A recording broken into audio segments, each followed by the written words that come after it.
This is Pet Life Radio. Let's talk pets.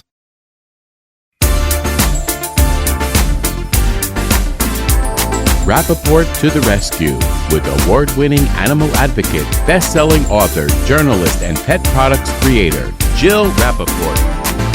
Hi, welcome to Rappaport to the rescue. I'm Jill Rappaport. It's an absolutely gorgeous day out here, and I had such an amazing event this week. I went with one of our beloved dogs from Southampton Animal Shelter to the Hampton Bays Middle School. I had such a blast. I thought it was an amazing event because we were able to take one of our beautiful shelter dogs, an incredible 4-year-old boxer named Lily, and introduce her to all of these adorable children. And just seeing the faces and the excitement and the enthusiasm for Lily was just overwhelming. And the principal came up to me and said, "Can you come here 3 days a week? Because this is so educational for these young people." And it really is. If we get the message to our young, which are our future, then we are going to truly make a difference for animal welfare. And I felt a little bad because all of the students were saying to me, "I'm going to go home and tell my mommy and daddy about Lily." Can you imagine what went on in those homes? The parents are probably not big fans of mine right now, but hopefully they're going to understand the importance of rescue and adoption. And I'm praying that one of those students maybe end up with Lily. They were so in love with her, and she was so excited to be loved and just have everybody pet her and tell her how special she is. And that really is what the message is. We have so many animals in the shelter right now, and anyway, if we can't get you in, I'm going to bring them out to you to show you how wonderful they are. So I just wanted to share that little special story with you. And today we have a really great show. I'm so excited to catch up with a pal of mine that I used to work with on the Today Show. Of course, ladies, if you wear makeup, you know this name. Bobbi Brown is a beauty industry legend, a true force to be reckoned with, a makeup artist extraordinaire whose brands have always been an absolute fave among so many celebrities. She's also a best-selling author, and come this fall, she has a memoir coming out. Hopefully, she'll share a little of that with us. In addition, she's also a sought-after speaker and a true serial entrepreneur. So when we come back, I'm getting my lipstick and blush on, so I'm ready for Bobbi Brown on Rappaport to the Rescue. Stay tuned. You know the expression, cats have 9 lives. Well, what if you can give them one more? The Give Them 10 movement is on a mission to help give cats an extra life. How? With spay and neuter.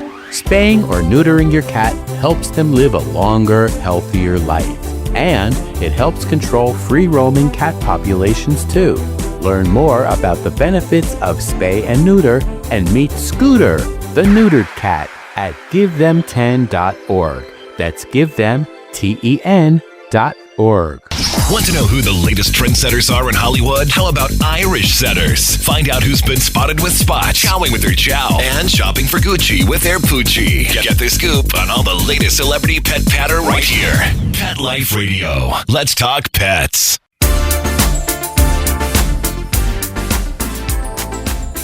Welcome back to Rappaport to the Rescue. I'm Jill Rappaport. One of the many things I love about this podcast, because you can't see us, is I basically can do it in the nude if I want to, right? I hang out with my guests. We don't have to worry about hair and makeup. We just chat away. But today, I have to admit, I did put a little blush, a little eyeliner, because I have the grande dame, the queen of the makeup industry. And I am so excited, Bobbi Brown, to have you here. And I have to tell you, when I was telling my friends, Christy Brinkley, Lisa Greenberg, everybody's like, "Oh, I love her new line, Jones Road." And they went on and on about your makeup as if it's a staple in their life, like drinking water in the morning. Ah, that's so nice to hear. And first of all, I just ran from yoga. I have a touch-up appointment afterwards. And then the first thing I did is, "Courtney, remind me, is it a video?" And she said no. So thank you for that.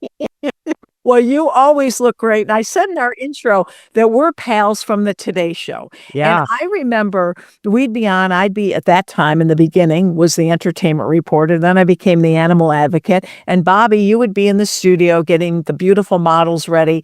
And I always was so impressed with your calmness, your naturalness. And that is what you are all about. Your makeup, it's all about pure and natural. Well, thank you for that, and I'm glad you think I was calm. I guess, my insides and my outsides are different. I guess I'm like that duck that I'm sitting on top of the water, but my feet are kind of going up and down. But look, my makeup style has always been about enhancing the person who's sitting there, not trying to change who you are and not trying to make you look like someone else.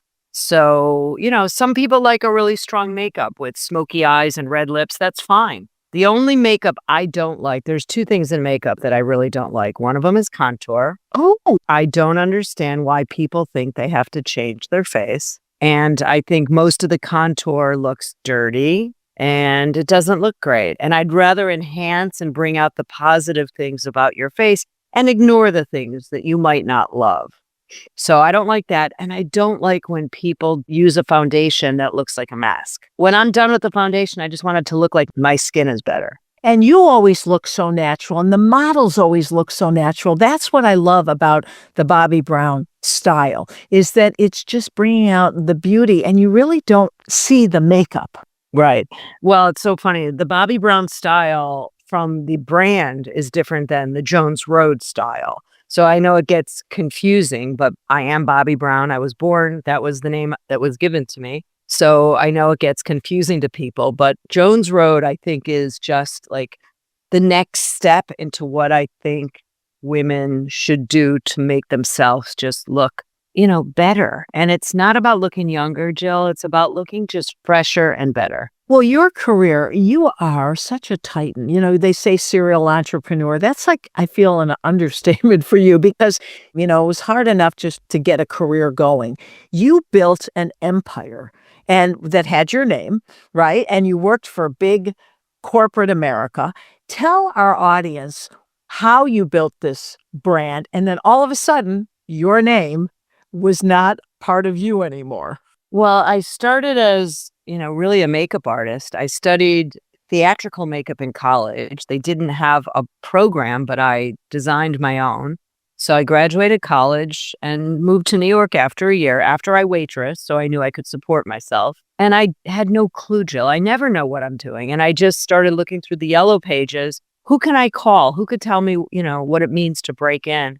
And I just started doing that. And I built a portfolio and I started doing makeup for little jobs here and there. And, 7 years later, I got my big break in the fashion industry, which was a cover of Vogue. So that kind of set me up for a nice freelance career.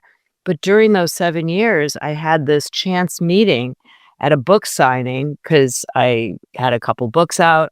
And I met this wonderful woman, Fran. And turns out she loved me on the Today Show. And she said, I think you should be on it. And I said, I'd love to be a regular. She said, honey, Jeff Zucker is my grandson.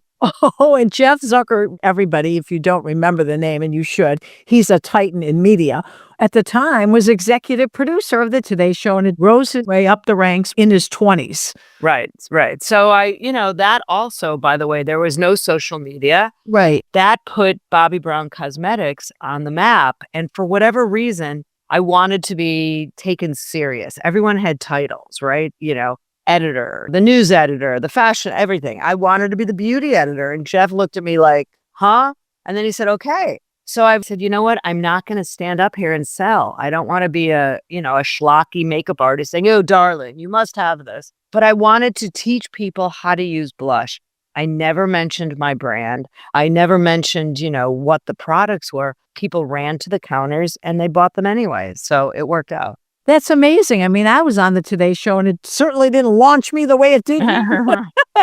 So wait a second. Talk about Bobbi Brown, Estee Lauder. I mean, it became a name that everybody had to have in their makeup case.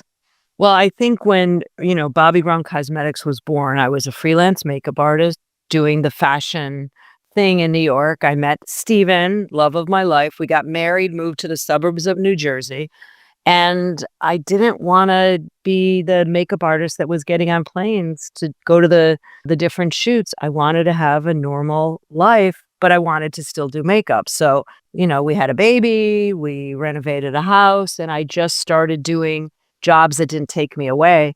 And then I just had an idea for a lipstick. I met a chemist, I made one, and then I made 10 colors. And then I met at a party a woman, and I said, "What do you do?" She was a cosmetics buyer at Bergdorf.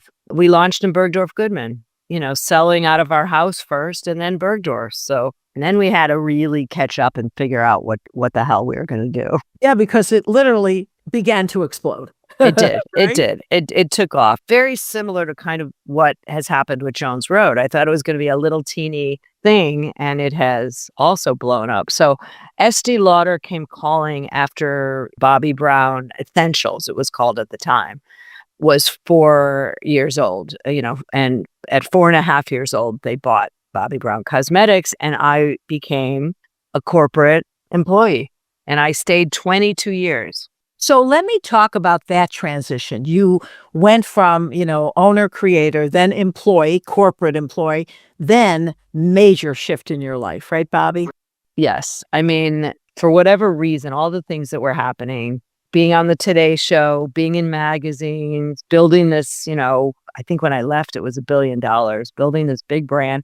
And honestly, I'm not a corporate citizen. I'm not. So I needed to do things to kind of fuel my curiosity and my creativity. So I became the editor-in-chief of Yahoo Beauty when they asked. I'm like, sure, that sounds like fun. I did a line of glasses. I'm like, sure. And, everything I had to fight for. Well, looking at you, you're known for your glasses. You have a great signature black pair on now, and that's a symbol, part of Bobbi Brown. You always have the cool glasses. But going from corporate America to that ultimate life change that led to Jones Road, what happened then? Well, look, I was 22 years an employee, and I would say, 15 years was glorious. Leonard was in charge. I just had to ask him, and he'd say yes, no, whatever. Leonard Lauder. And then we had another CEO who was incredible. And then things started changing, and it became much more corporate and much more not exactly where I was able to use my creativity and my curiosity. And it was a struggle for a lot of years, and then it just didn't work anymore. And it was time to do something different. And, I didn't know what I was going to do, but the last year was awful. And it took me a long time to really get my head wrapped around of who I was. I was 60 years old. My kids were out of the house, and I didn't have a job. And yet, for people listening to this, money was never a problem. Obviously, you had the most incredible career, and it just kept building, building, building. But you truly felt lost at that point. You had an empire, and you were like, well, what do I do now? And I was always complaining how busy I was and how exhausted, but I'm not an all or nothing person. So I literally went from having a full calendar, like for months at a time, and so many issues and problems on my head that I was carrying around. And all of a sudden, it was gone. We parted ways. It was gone. There was noise all of a sudden, right? There was, I was so busy, I didn't think about anything. And I had to deal with it. And I started doing little projects because that's who I am. And I realized I missed beauty. I didn't know what I was going to do. And, I had an opportunity to go turn Avon around. Could you imagine me going into another big corporation? Luckily, it didn't work out. So it never happened, but there was a lot of meetings. And then I just came upon this formula called Miracle Balm. And I'm like, oh my God, this is a game changer. Tell us what Miracle Balm is and why you knew the lightning bulb moment went off for you. Why I knew this was a miracle product is because at 60 years old, you look in the mirror and, you're like, oh, shit, I look tired. What happened? Well, I was probably tired, and I made this product that was, I didn't even make this product. It was a happy accident. I tried to make something else, and then this came, and I'm like, that's not what I wanted. But anyways, I stuck my fingers in it. I put it on my face. And I turned to the girls that were working for me, by the way, who were 25 and 30 years old. I'm like, oh my God, this is a miracle. Look at my face. And they're like, oh my God. And then the 25 and 30-year-olds put them on and they're like, oh my God, look at my face. So we started doing it. And the whole time, by the way, I wanted to really try and see if I could make formulas with clean ingredients because I really got into the movement. I'm a health fanatic. I went back to school, got my degree as a health coach. So I wanted to see what was possible. And I love a challenge. Obviously. And, you know, Jones Road, for those of you who don't know, is a street out here in the Hamptons. I want to talk about that. Like all of a sudden, this lightning bulb moment comes up in your head. You've created something you truly believe is revolutionary. At that point, Bobbi, did you say to yourself, I'm starting a new business. I'm back. You know what? Was excited about the possibility of what this could be because, you know, when I was starting to like ideate what I could make, I'm like, you know what? Maybe I'll make a brown pencil because I knew how to make the best brown pencil, both in formula and color and wearability. And, you know, maybe I'll sell it on Etsy. So I never did. And I had a non-compete. So I had to wait to launch this new brand and even talk about it until my very long non-compete was up. So we had 4 or 5 products when Jones Road launched. And the only reason it's called Jones Road is Stephen and I were driving to the Hamptons and we were discussing how if we, you know, Stephen, always the voice of reason, if I didn't get a name of this brand by Monday, then I would not be able to launch it the day my non-compete was up. And there was no one going to stop me. So I saw on Waze, my head was down on Waze, Jones Road. And it was actually not East Hampton. I think there's a Jones Road around West Hampton or before that. But I pay homage to the Jones Road in East Hampton, too. That is incredible. I mean, you know, when I thought about what's the significance? Did she meet her husband there? Did she find out she was pregnant, you know, when she was driving out to the Hamptons one time? So basically, it was that simple. Yeah. And it reminded me, first of all, my name's Brown. I couldn't use Brown. All right, Jones sounds good. And it reminded me, like I visualized, sounded like a bespoke brand from the UK. And I'm a giant Anglophile. And I said, okay, it just makes sense. And, you know, a lot of people were like, Jones Road, huh? But now it's caught on. Well, what's so amazing to me is your name still lives on because Bobbi Brown is still here. How do you feel about that? Yes, you have this new line that is really the rage, but also your legacy is still there too, which is really a double bonus, isn't it, Bobbi? You know, honestly, I try not to think about it because if I ever go into the stores and see what Bobbi Brown is now, it just isn't what Bobbi Brown was when I was there. Things are different.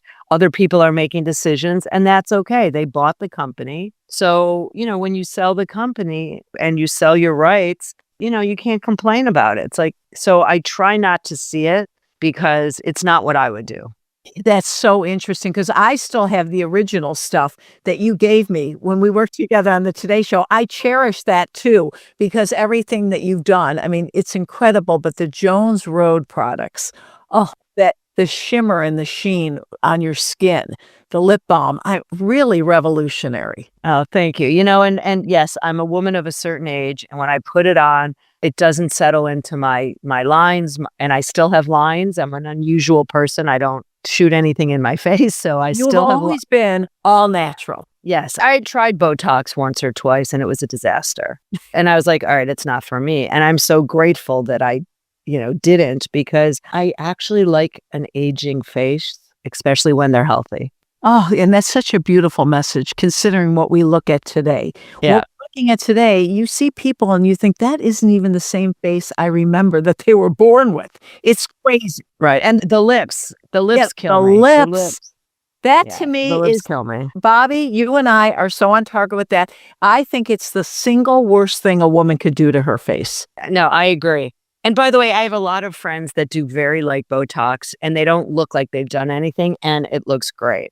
And you know, of course, I look in the mirror and I see my forehead lines and I'm like, oh, maybe I should get light Botox. And I cut bangs. I just cut bangs. Smart. I don't look good. I don't look good in bangs. But as soon as I like have that thought, I just get rid of it. I'm like, no, Bobbi, that's not who you are. And my husband would, and my kids would kill me. That's what I mean. You're always the most natural. You just embrace what life gives you. And everyone thinks of you just with makeup, but you've done so many other things. I mean, let's talk about your projects in New Jersey. But, before Jones Road and after Bobbi Brown, you embarked on quite an interesting project with your husband. Right. Well, it was amazing. When I left Bobbi Brown and I called Steven and said, okay, I'm free. He said, I've been waiting a long time for you, which was so sweet. And he said, I just bought this property and I'm either going to turn it into condos, but if you're up for it, I thought it'd be really cool to make a very hip hotel. And I was like, huh? Like, he never mentioned this desire to be a hotelier, but I said, sure. And so we worked on this project. It took us about a year and it launched, and it's been, I guess, 5 years now. And it's just the coolest, cutest, nicest hotel, very bespoke and boutique. Katie Couric came and did a thing with dogs because it's a pet-friendly hotel.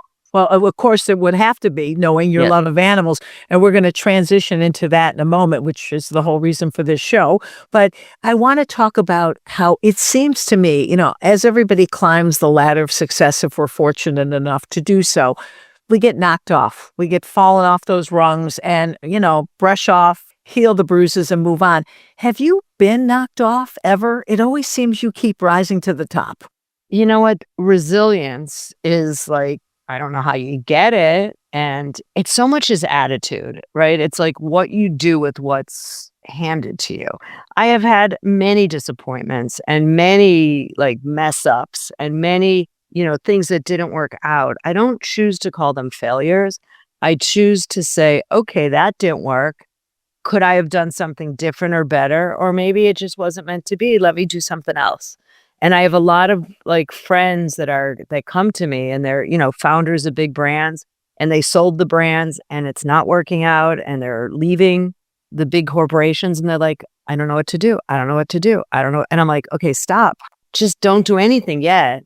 Just go through the emotions and then just think about what makes you happy and what you want to do. Wow, that's such great advice, because it can be so discouraging. And you're not just trying to get a job, you're building an empire. Every time your next chapter is bigger and better.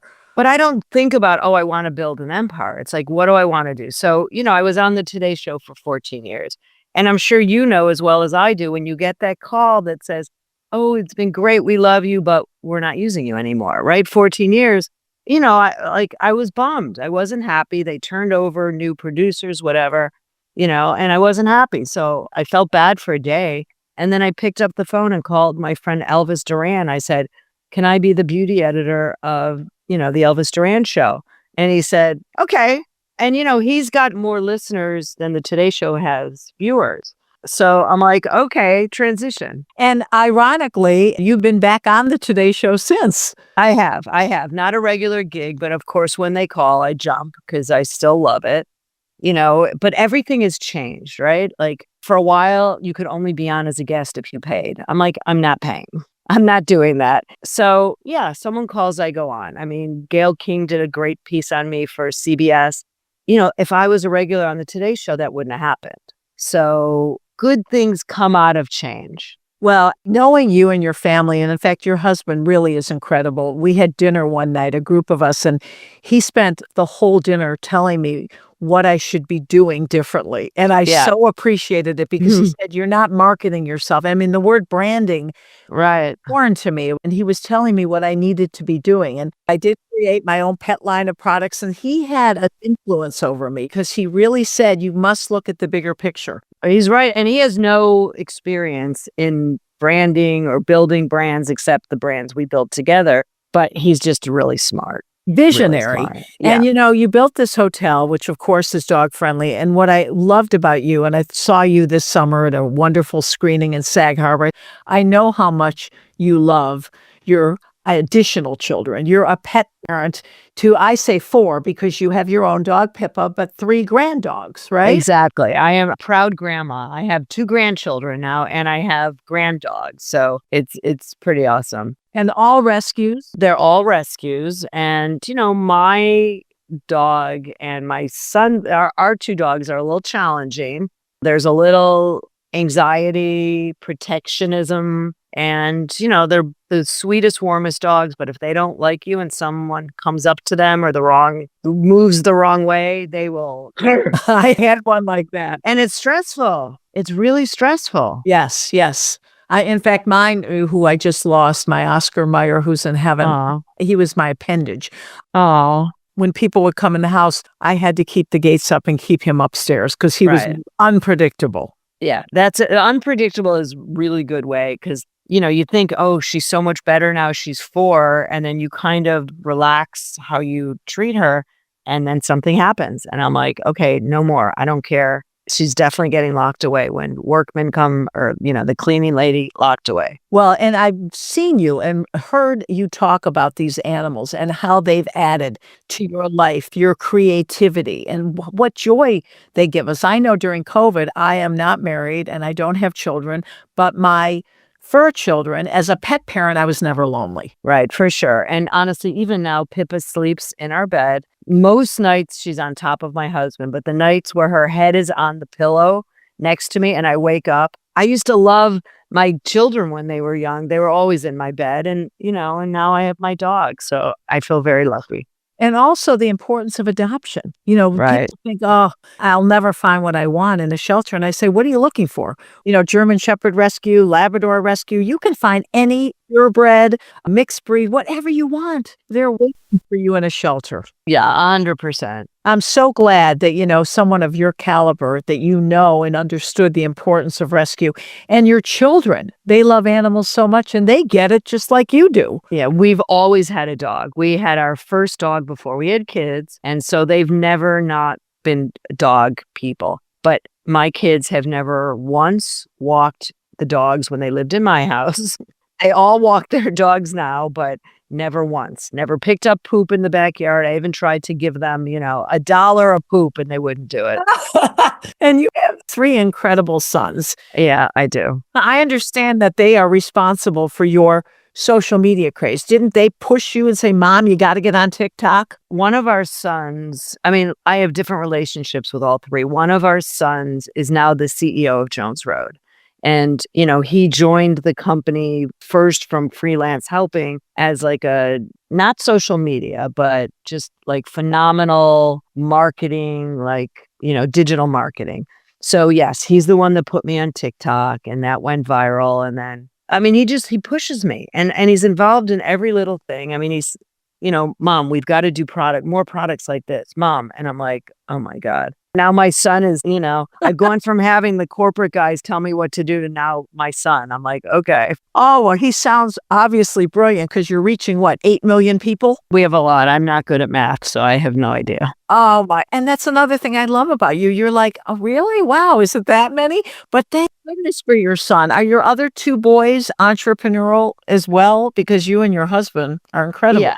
They all are. Our oldest son now works for a bank because a startup he worked for sold to this bank. So now he's like experiencing, life in a corporation, which, is good for him to kind of combine both. He's a brilliant kid.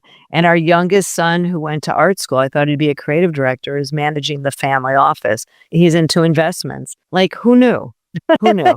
But what is it like being surrounded, Bobbi? You're the only chick in the house and the chick in the family. What is that like? You have these, 4 wonderful men supporting you 24/7. Right. Well, growing up, I also had 2 nephews that were part of our family that always traveled with us. So I was not the queen. I called myself the mutler, right? I was the mom butler. But now there's, out of all those boys, only one's not married. They're married. One of them has a daughter. And my nephews, one's married, one's engaged. So I have a whole bunch of girls now to deal with.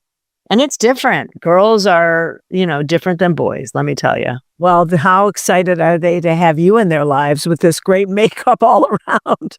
I don't know. You'd have to ask them. There's definitely eye rolls. Your life is so unbelievable. The roller coasters and also the heroic and the interesting rise that you've had and dealing with corporate America and now your own business. It only makes sense that you would do a memoir, which is coming out in September.